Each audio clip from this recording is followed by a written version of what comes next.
महाराष्ट्र नवनिर्माण सेनेचे अहमदनगर जिल्हा सचिव नितीन भुतारे यांना पक्षानं पदावरून पदमुक्त केलंय। तर याबाबत त्यांची आता आपण फोनद्वारे प्रतिक्रिया जाणून घेऊयात। आता आपल्यासोबत फोन लाईनवर जोडले गेले तर नितीन भुतारे। नमस्कार Nitin Bhutare sir, news today 24 मध्ये तुमचं स्वागत। नमस्कार। मनसेचे अहमदनगर जिल्हा सचिव म्हणून आपण आजपर्यंत कार्यरत होते, मात्र आज पक्षानं तुम्हाला पदावरून पदमुक्त केले, त्याबाबतचं पत्रही तुम्हाला देण्यात आले। तर काय सांगाल याविषयी, याचं नेमकं काय कारण आहे?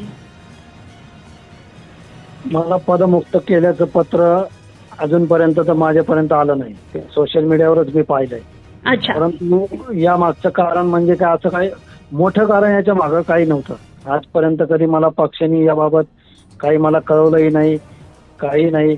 परंतु 4-5 दिवसापूर्वी मी जे काही खासदार सुजय विखे यांच्याबाबत जे काही आंदोलन मी केलं होतं की खासदार सुजय विखे आणि सर्वसामान्य नागरिक, शेतकरी, कामगार यांच्यामध्ये कुणीही खासदारांना कामासंबंधी मोबाईलवर फोन केलेला असेल तर त्याची एक रेकॉर्डिंग आणून आम्हाला द्या आणि 1000 रुपये बक्षीस मिळवा, अशी जी स्पर्धा मी राबवली होती। त्याच्या मागचं कारण की जे आज अहमदनगर दक्षिण लोकसभेचे खासदार आहेत ते कधी सर्वसामान्यांच्या संपर्कात नाही। तर सर्वसामान्य माणसांना संपर्क करायचा म्हटलं तर त्यांच्या PAशी त्यांना कॉन्टॅक्ट करावं लागतं, परंतु PA त्यांचे 1-2 नसून जवळजवळ 20 ते 25 PA। एका PAला एखाद्या नागरिकाने फोन केला तर एखाद्या नागरिकाला 10 PAंना फोन करावे लागते एका कामासाठी। त्याच्या माध्यमातून माझं म्हणणं एवढंच होतं की खासदार जर अशा प्रकारे जर खासदारांच्या कामाचा नागरिकांना त्रास होत असेल तर अशा खासदारांचं या मतदारसंघामध्ये काम नाही, अशी टीका आणि अशी स्पर्धा मी राबवली होती। त्याच्या माध्यमातून 2 दिवसापूर्वी मला पक्षाचे काही पदाधिकारी यांचा फोन आला की अशी स्पर्धा राबवल्यामुळं पक्षाच्या वरिष्ठांकडून मला सूचना आल्यात की अशा काही गोष्टी तुम्ही खासदार सुजय विखेंच्या भारतीय जनता पार्टीच्या विरोधात तुम्ही बोलावे नाही, म्हणून त्यांनी मला पदमुक्त केलं असं मला समजतं। भाजपचे विद्यमान खासदार आणि 2024 या लोकसभा निवडणुकीचे आपले जे नगर दक्षिण महायुतीचे जे उमेदवार आहेत सुजय विखे यांच्या विरोधात तुम्ही एक नुकतीच ती स्पर्धा घेतली, त्या संदर्भात आता सांगितलं, पण विखे यांच्या विरोधात तुम्ही जी स्पर्धा घेतली त्यामुळेच मनसेने तुमच्यावर कारवाई केली की आणखीही काही कारणं आहेत, काय सांगाल? नाही, दुसरं काही कारणच नाही ना माझ्यावर काही, कारण की आजपर्यंत तुम्ही पाहिले असतील की अनेक आंदोलनं झालंय, अनेक सामाजिक प्रश्नांना वाचा फोडणं झालं। कोविड काळामध्ये मी जवळपास अनेक नागरिकांचे करोडो रुपये हॉस्पिटलमधून लुटमार केलेले मी पुन्हा मिळवून दिले। ते आंदोलन माझं मोठ्या प्रमाणात सक्सेस झालं। हे सगळं सामाजिक काम करत असताना दुसरं कुठलंच कारण नाही ना। आणि मला सूचना 2 दिवसापूर्वी आली ना, त्याच्या आधी मला कधी विचारणाही झाली नाही। त्याच्या आधी कायम मला पक्षामार्फत वेळोवेळी सांगण्यात येतं की तुझं काम चांगलं आहे, तू घेतलेले प्रश्न व्यवस्थित मांडतो, या सर्व बाबी पक्षाला माहीत होते। अच्छा, पण तुम्हाला पदावरून पदमुक्त केलं याबाबत पक्षानं तुम्हाला पूर्वकल्पना दिली होती का? नेमकी काय तुमच्यात चर्चा झाली?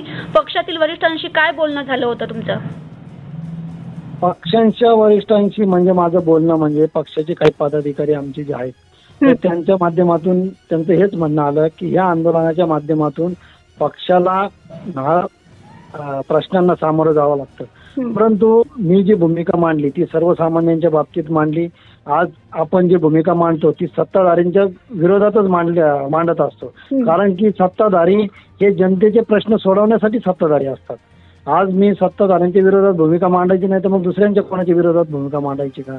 त्यामुळं अशा प्रकारे जर आंदोलन करत असताना, अशा प्रकारे सामाजिक प्रश्नांना वाचा फोडत असताना आणि सुजय विखेंच्या सांगण्यावरून माझ्यावर जर कारवाई होत असेल तर आज मी एक सर्वसामान्य कार्यकर्ता आहे आणि एक सर्वसामान्य कार्यकर्त्यांनी केलेली टीका किंवा त्यांच्या विरोधात राबवलेली स्पर्धा त्यांच्या जर जिवारी लागत असेल तर हाच माझा मोठा विजय।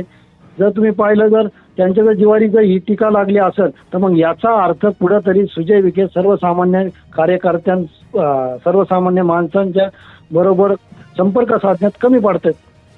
अच्छा, म्हणजे तुमचं म्हणणं आहे की विखेंविरोधात तुम्ही स्पर्धा ठेवली म्हणून तुमच्यावर कारवाई झाली, पण तुमच्या विरुद्ध मनसेतील वरिष्ठांकडे काही तक्रारी प्राप्त झाल्याने तुमच्यावर मनसे अध्यक्ष राज ठाकरे यांच्या आदेशावरून कारवाई करण्यात आली असं पत्रात म्हटलंय, आणि त्यामुळे तुमचे काही पक्षांतर्गत कुणाशी काही वाद होते का, काही नाराजी होती का, काय सांगाल? नाही माझे कोणाचे वाद नव्हते, काही नव्हते. पक्षांतर्गत तक्रारी असत्या तर याच्या आधीच मला विचारणा झाली असती, बरोबर का? परंतु यांच्या आधी मला कधी विचारणा झाली नाही आणि पक्षाच्या कधी कोणासोबत माझे वादही नव्हते, काही नव्हते. आज या सगळ्या गोष्टीला म्हणजे लोकसभेला जो काही विरोध मी भारतीय जनता पार्टीला करू राहिलो त्याच्या माध्यमातूनच हा सगळा वाद उद्भवला.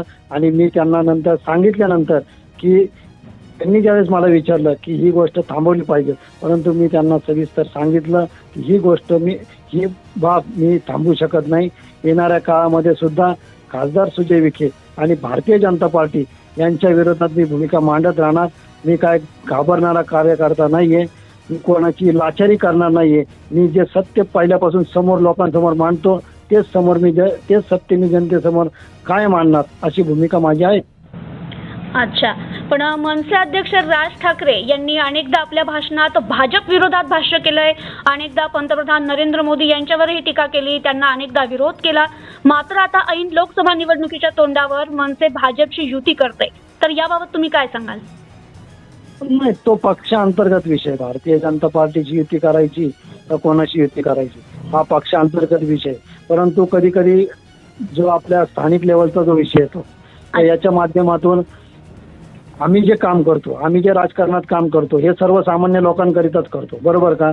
आणि ते काम करत असताना सत्ताधाऱ्यांकडून ज्या काही चुका होतात त्या समोर आणण्याचं काम आणि सत्ताधाऱ्यांचं राजकारण वटण्यावर आणण्याचं काम जर काही करायचं असेल तर मी वारंवार करत आलोय आणि करत राहणार. तुम्ही अनेक वेळा पाहिलं की मी अनेक वेळा आमदार असेल, खासदार असेल, महापौर असेल, सगळे सत्ताधारी असेल का एकट्या सुजय विखेंच्याच विरोधात बोललो असं नाही. या मागेही मी अनेक सत्ताधाऱ्यांच्या विरोधात बोललो.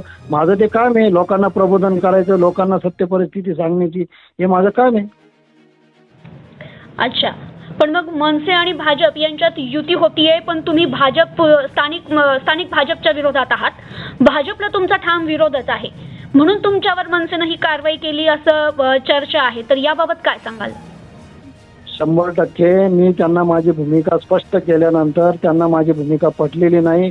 कारण की मी भारतीय जनता पार्टीच्या दारात जाणार नाही, मी सुजय विखेंच्या दारात जाणार नाही, त्यांचं काही काम मी करणार नाही ही भूमिका त्यांना समजल्यानंतर त्यांनी माझ्यावर ही कारवाई केली. आणि याच्या माध्यमातूनच मी आज पण ठाम आहे की मी खासदार सुजय विखेंच्या ज्या काही चुका झाल्या आहेत त्या येणाऱ्या काळामध्ये आपल्या माध्यमातून जनतेसमोर आणण्याचं काम मी करणारच आहे. जर सुजय विखेंना जर एखादी गोष्ट जर इतकी जिवारी माझी लागत असेल तर याच्यातच माझा मोठा विजय आहे, हे तुम्ही आणि जनतेने समजून घेतलं पाहिजे. याच्यातून लक्षात येतं की सुजय विखे हे सर्वसामान्यांपर्यंत पोहोचलेले नाहीत. अच्छा, तुम्ही तुमची बाजू मांडताय आणि सांगताय की भाजपच्या दारात जाणार नाही, विखेंच्या बाजूनी काही करणार नाही. पण आता मनसे पक्षानं तुमच्यावर जी कारवाई करून अहमदनगर जिल्हा सचिव पदावरून तुम्हाला पदमुक्त केलंय, मग आता पक्षाकडे तुम्ही बाजू मांडणार का आणि तुम्ही आता मनसे पक्ष सोडणार का? कारण मनसेनं तर भाजपला साथ दिली आहे. तुमची आगामी भूमिका काय राहील, काय सांगाल? 100% मी येणाऱ्या काळामध्ये माझी जी काही भूमिका आहे मी पक्षाच्या वरिष्ठांकडे मांडणार आहे. पक्षाचे भारतीय जनता पार्टीकडून जो काही खालच्या पातळीवर जो काही जनतेला त्रास होतो हे सांगण्याचं काम करणार आहे. मी याच्या आधी सुद्धा त्यांचे वडील पालकमंत्री असताना राधाकृष्ण विखे पाटील यांना सुद्धा राजीनाम्याची मी मागणी केली होती. कारण की आज जर पाहिलं तर सर्वात जास्त गुन्हे हे त्यांच्याच काळात घडले, हे सुद्धा मी त्यावेळेस मांडलं होतं आणि त्यांचा राजीनामा मागितला होता. त्याच्यामुळे मी सत्ताधाऱ्यांच्या विरोधात मी कायम असतो आणि सत्ताधाऱ्यांना प्रश्न विचारण्याचं काम हे सर्वसामान्य कार्यकर्त्याचंच असतं आणि याला उत्तर देण्याचं काम हे सत्ताधाऱ्यांचं असतं. उत्तरं न देता जर तुम्ही अशा प्रकारे आमच्या पक्षावर दबाव टाकून जर कारवाई करत असाल तर हा कुठेतरी पक्षाने विचार करणं गरजेचं आहे की कार्यकर्ते सांभाळायचे की सत्ताधारी लोक दुसऱ्या पक्षाचे सांभाळायचे. धन्यवाद नितीन सर, तुम्ही या प्रकरणी तुमची बाजू मांडली, संवाद साधला. न्यूज टुडे कडून तुमचे आभार. धन्यवाद.